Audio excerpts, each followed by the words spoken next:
Valaquenta.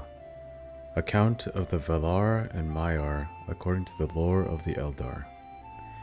In the beginning, Eru, the One, who in the Elvish tongue is named Iluvatar, made the Ainur of his thought, and they made a great music before him. In this music the world was begun, for Iluvatar made visible the song of the Ainur, and they beheld it as a light in the darkness. And many among them became enamored of its beauty, and of its history which they saw beginning and unfolding as in a vision. Therefore Iluvatar gave to their vision being, and set it amid the void, and the secret fire was sent to burn at the heart of the world, and it was called Ea. Then those of the Ainur who desired it arose, and entered into the world at the beginning of time. And it was their task to achieve it, and by their labors to fulfill the vision which they had seen. Long they labored in the regions of Ea, which are vast beyond the thought of elves and men, until in the time appointed was made Arda, the kingdom of earth. Then they put on the raiment of earth and descended into it, and dwelt therein. Of the Valar. The great among these spirits the elves name the Valar, the powers of Arda, and men have often called them gods. The lords of the Valar are 7, and the Valir, the queens of the Valar, are 7 also. These were their names in the Elvish tongue as it was spoken in Valinor, though they have other names in the speech of the elves in Middle-earth, and their names among men are manifold. The names of the lords in due order are Manwe, Ulmo, Aule, Orome, Mandos, Lorien, and Tulkas, and the names of the queens are Varda, Yavanna, Nienna, Este, Veare, Vana, and Nessa. Melkor is counted no longer among the Valar, and his name is not spoken upon earth. Manwe and Melkor were brethren in the thought of Iluvatar. The mightiest of those Ainur who came into the world was in his beginning Melkor. But Manwe is dearest to Iluvatar and understands most clearly his purposes. He was appointed to be, in the fullest of time, the first of all kings, lord of the realm of Arda and ruler of all that dwell therein. In Arda his delight is in the winds and the clouds and in all the regions of the air, from the heights to the depths, from the utmost borders of the vale of Arda to the breezes that blow in the grass. Sulimo he is surnamed, lord of the breath of Arda. All swift birds, strong of wing, he loves, and they come and go at his bidding. With Manwe dwells Varda, lady of the stars, who knows all the regions of Ea. Too great is her beauty to be declared in the words of men or of elves, for the light of Iluvatar lives still in her face. In light is her power and her joy. Out of the deeps of Ea she came to the aid of Manwe, for Melkor she knew from before the making of the music and rejected him, and he hated her, and feared her more than all others whom Eru made. Manwe and Varda are seldom parted, and they remain in Valinor. Their halls are above the everlasting snow upon Oyolose, the uttermost tower of Teneketil, tallest of all the mountains upon earth. When Manwe there ascends his throne and looks forward, if Varda is beside him, he sees further than all other eyes, through mist and through darkness, and over the leagues of the sea. And if Manwe is with her, Varda hears more clearly than all other ears the sound of voices that cry from east to west, from the hills and the valleys, and from the dark places that Melkor has made upon earth. Of all the great ones who dwell in this world, the elves hold Varda most in reverence and love. Elbereth they name her, and they call upon her name out of the shadows of Middle-earth, and uplift it in song at the rising of the stars. Ulmo is the lord of waters. He is alone. He dwells nowhere long, but moves as he will in all the deep waters about the earth, or under the earth. He is next in might to Manwe, and before Valinor was made, he was closest to him in friendship. But thereafter he went seldom to the councils of the Valar, unless great matters were in debate, for he kept all Arda in thought, and he has no need of any resting place. Moreover, he does not love to walk upon land, and will seldom clothe himself in a body after the manner of his peers. If the children of Aru beheld him, they were filled with a great dread, for the arising of the king of the sea was terrible, as a mounting wave that strides to the land, with dark helm foam crested, and raiment of mail shimmering from silver down into shadows of green. The trumpets of Manwe are loud, but Ulmo's voice is deep as the deeps of the ocean which he only has seen. Nonetheless, Ulmo loves both elves and men, and never abandoned them, not even when they lay under the wrath of the Valar. At times he will come unseen to the shores of Middle-earth, or pass fair inland up firths of the sea, and there make music upon his great horns, the Ulimuri, that are wrought of white shell, and those to whom that music comes hear it ever after in their hearts, and longing for the sea never leaves them again. But mostly Ulmo speaks to those who dwell in Middle-earth with voices that are heard only as the music of water, for all seas, lakes, rivers, fountains, and springs are in his government, so that the elves say that the spirit of Ulmo runs in all the veins of the world. Thus news comes to Ulmo, even in the deeps of all the needs and griefs of Arda, which otherwise would be hidden from Manwe. Aule has might little less than Ulmo. His lordship is over all the substances of which Arda is made. In the beginning he wrought much in the fellowship with Manwe and Ulmo, and the fashioning of all lands was his labor. He is a smith and a master of all crafts, and he delights in works of skill, however small, as much as in the mighty building of old. His are the gems that lie deep in the earth, and the gold that is fair in the hand, no less than the walls of the mountains and the basins of the sea. The Noldor learned most of him, and he was ever their friend. Melkor was jealous of him, for Aule was most like himself in thought and in powers, and there was long strife between them, in which Melkor ever marred or undid the works of Aule, and Aule grew weary in repairing the tumults and disorders of Melkor. Both also desired to make things of their own that should be new and unthought of by others, and delighted in the praise of their skill. But Aule remained faithful to Aru, and submitted all that he did to his will, and he did not envy the works of others, but sought and gave counsel.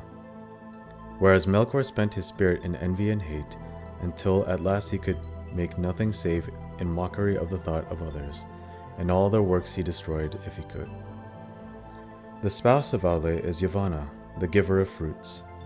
She is the lover of all things that grow in the earth, and all their countless forms she holds in her mind, from the trees like towers in forests long ago, to the moss upon stones, or the small and secret things in the mold. In reverence, Yavanna is next to Varda among the queens of the Valar. In the form of a woman, she is tall and robed in green, but at times she takes other shapes. Some there are who have seen her standing, like a tree under heaven, crowned with the sun, and from all its branches there spilled a golden dew upon the barren earth, and it grew green with corn. But the roots of the tree were in the waters of Ulmo, and the winds of Manwe spoke in its leaves. Kamentari, queen of the earth, she is surnamed in the Eldarin tongue. The Venturi, masters of spirits, are brethren, and they are called most often Mandos and Lorien. Yet these are rightly the names of the places of their dwelling, and their true names are Namo and Urmo. Namo the elder dwells in Mandos, which is westward in Valinor. He is the keeper of the houses of the dead, and the summoner of the spirits of the slain. He forgets nothing, and he knows all things that shall be, save only those that lie still in the freedom of Iluvatar. He is the doomsman of the Valar, but he pronounces his dooms and his judgments only at the bidding of Manwe. Ver, the weaver, is his spouse, who weaves all things that have ever been in time into her storied webs, and the halls of Mandos that ever widen as the ages pass are clothed with them. Urmo, the younger, is the master of visions and dreams. In Lorien are his gardens in the land of the Valar, and they are the fairest of all places in the world, filled with many spirits. Este, The gentle, healer of hurts and of weariness, is his spouse. Gray is her raiment, and rest is her gift. She walks not by day, but sleeps upon an island in the tree-shadowed lake of Lorelin. From the fountains of Ermo and Este, all those who dwell in Valinor draw refreshment, and often the Valar come themselves to Lorien, and there find repose and easing of the burden of Arda. Mightier than Este is Nienna, sister of the Fenturi. She dwells alone. She is acquainted with grief and mourns for every wound that Arda has suffered in the marring of Melkor. So great was her sorrow as the music unfolded that her song turned to lamentation long before its end, and the sound of mourning was woven into the themes of the world before it began. But she does not weep for herself, and those who hearken to her learn pity and endurance and hope. Her halls are of west upon the borders of the world, and she comes seldom to the city of Valamar, where all is glad. She goes rather to the halls of Mandos, which are near to her own, and all those who wait in Mandos cry to her, for she brings strength to the spirit and turns sorrow to wisdom. The windows of her house look outward from the walls of the world. Greatest in strength and deeds of prowess is Tulkas, who is surnamed Astaldo the Valiant. He came last to Arda to aid the Valar in the first battles with Melkor. He delights in wrestling and in contests of strength, and he rides no steed, for he can outrun all things that go on feet, and he is tireless. His hair and beard are golden, and his flesh ruddy. His weapons are his hands. He has little heed for either the past or future, and is no avail as a counselor, but is a hearty friend. His spouse is Nessa, the sister of Orome, and she also is lithe and fleet-footed. Deer she loves, and they follow her train whenever she goes in the wild, but she can outrun them.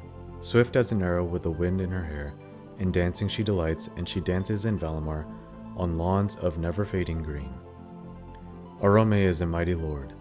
If he is less strong than Tulkas, he is more dreadful in anger, whereas Tulkas laughs ever, in sport or in war, and even in the face of Melkor, he laughed in battles before the elves were born.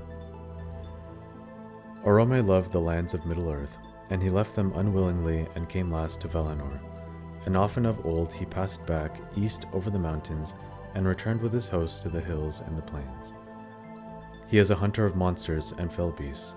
He delights in horses and in hounds, and all trees he loves, for which reason he is called Alderon, and by the Sindar Taran, the lord of forests. Nahar is the name of his horse, white in the sun, and shining silver at night. The Valaroma is the name of his great horn, the sound of which is like the upgoing of the sun in scarlet, or the sheer lightning cleaving the clouds. Above all the horns of his host it was heard in the woods that Yavanna brought forth in Valinor, for there Orome would train his folk and his beasts for the pursuit of the evil creatures of Melkor. The spouse of Orome is Vanna, the ever-young. She is the younger sister of Yavanna. All flowers spring as she passes and open if she glances upon them, and all birds sing at her coming. These are the names of the Valar and the Valir, and here is told in brief their likenesses, such as the Eldar beheld them in Aman. But fair and noble as were the forms in which they were manifest to the children of Iluvatar, they were but to veil a veil upon their beauty and their power. And if little is here said of all that the Eldar once knew, that is nothing compared with their true being, which goes back into regions and ages far beyond our thought. Among them 9 were of chief power and reverence, but 1 is removed from their number, and 8 remain, the Aratar, the high ones of Ardor, Manwe and Varda, Ulmo, Yavanna, and Aule, Mandos, Nienna, and Orome. Though Manwe is their king and holds their allegiance under Eru, in majesty they are peers, surpassing beyond compare all others, whether of the Valar and the Maiar, or of any other order that Iluvatar has sent into Ea. Of the Maiar. With the Valar came other spirits whose being also began before the world, of the same order as the Valar, but of less degree. These are the Maiar, the people of the Valar, and their servants and helpers. Their number is not known to the elves, and few have names in any of the tongues of the children of the Iluvatar. For though it is otherwise in Aman, in Middle-earth, the Maiar have seldom appeared in form visible to elves and men. Chief among the Maiar of Valinor, whose names are remembered in the histories of the elder days, are Ilumar, the handmaid of Varda, and Eonwe, the banner-bearer and herald of Manwe, whose might in arms is surpassed by none in Arda. But of all the Maiar, Ose and Uinen are best known to the children of Iluvatar. Ose is a vassal of Ulmo, and he is a master of the seas that wash the shores of Middle-earth. He does not go in the deeps, but loves the coasts and the isles, and rejoices in the winds of Manwe. For in storm he delights and laughs amid the roaring of the waves. His spouse is Uinen, the lady of the seas, whose hair lies spread through all waters under sky. All creatures she loves that live in the salt streams, and all weeds that grow there. To her mariners cry, for she can lay calm upon the waves, restraining the wildness of Ose. The Númenóreans lived long in her protection, and held her in reverence equal to the Valar. Melkor hated the sea, for he could not subdue it. It is said that in the making of Arda, he endeavored to draw Ose to his allegiance, promising to him all the realm and power of Ulmo, if he would serve him. So it was that long ago that there arose great tumults in the sea that wrought ruin to the lands. But Uinen, at the prayer of Olwe, restrained Ose and brought him before Ulmo, and he was pardoned and returned to his allegiance, to which he has remained faithful.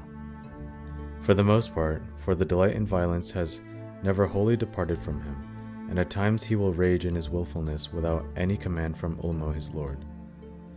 Therefore those who dwell by the sea or go up in ships may love him, but they do not trust him. Melian was the name of a Maya who served both Vana and Este. She dwelt long in Lorien, tending the trees that flower in the gardens of Irmo, ere she came to Middle-earth. Nightingales sang about her wherever she went. Wisest of the Maiar was Oloran. He too dwelt in Lorien, but his ways took him often to the house of Nienna, and of her he learned pity and patience. Of Melian much is told in the Quinta Silmarillion, but of Oloran that tale does not speak, for though he loved the elves, he walked among them unseen, or in form as one of them, and they did not know whence came the fair visions or the promptings of wisdom that he put into their hearts. In later days he was the friend of all the children of Iluvatar, and took pity on their sorrows, and those who listened to him awoke from despair and put away the imaginations of darkness. Of the enemies. Last of all is set the name of Melkor, he who arises in might, but that name he has forfeited, and the Noldor, who among the elves suffered most from his malice, would not utter it, and they named him Morgoth, the dark enemy of the world. Great might was given to him by Iluvatar, and he was coeval with Manwe. In the powers and knowledge of all the other Valar he had part. He turned them to evil purposes and squandered his strength in violence and tyranny. For he coveted Arda and all that was in it, desiring the kingship of Manwe and dominion over the realms of his peers. From splendor he fell through the arrogance to contempt for all things save himself, a spirit wasteful and pitiless. Understanding he turned to subtlety in perverting to his own will all that he would use, until he became a liar without shame. He began with the desire of light, but when he could not possess it for himself alone, he descended through fire and wrath into a great burning, down into darkness. In darkness he used most of his evil works upon Arda, and filled it with fear for all living things. Yet so great was the power of his uprising that in ages forgotten he contended with Manwe and all the Valar, and through long years in Arda held dominion over most of the lands of the earth. But he was not alone. For of the Maiar many were drawn to his splendor in the days of his greatness, and remained in that allegiance down into his darkness, and others he corrupted afterwards to his service with lies and treacherous gifts. Dreadful among these spirits were the Valaquenta, the scourges of fire that in Middle-earth were called the Balrogs, demons of terror. Among those of his servants that have names, the greatest was that spirit whom the elder called Sauron, or Gorthor the Cruel. In his beginning he was of the mire of Aule, and he remained mighty in the lore of that people. In all the deeds of Melkor the Morgoth upon Ordo, in his vast works and in the deceits of his cunning, Sauron had a part, and was only less evil than his master in that for long he served another and not himself. But in after years he rose like a shadow of Morgoth, and a ghost of his malice, and walked behind him on the same ruinous path down into the void. Here ends the Valaquenta.